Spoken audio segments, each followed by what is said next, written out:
কিছু কিছু কাস্টমারের আবদার তোমায় রাখতেই হয় বন্ধুরা, কিন্তু ওরা তো সারা বছর আমার কাছেই কাজ করে, তাই ওদের দরকারে আমায় কিছু কাজ খুব তাড়াতাড়ি করে দিতে হয়। এই দেখো, এই ব্লাউজটি যেমন এক বোন, ও সেই ওর মেয়ের জন্মদিনের দুদিন আগে আমায় কিনে হঠাৎ ফোন করে কেনার সময়ই বলছে, দিদি আমি একটা শাড়ি কিনেছি, তোমায় কিন্তু ব্লাউজ বানিয়ে দিতে হবে।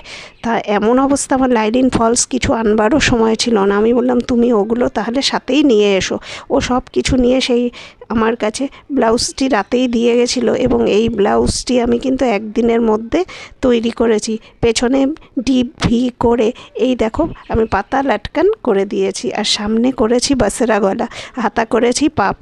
তো ও নিজেও কিন্তু বুঝতে পারেনি যে আমি এত তাড়াতাড়ি ওকে সব কাজ করে দিতে পারবো।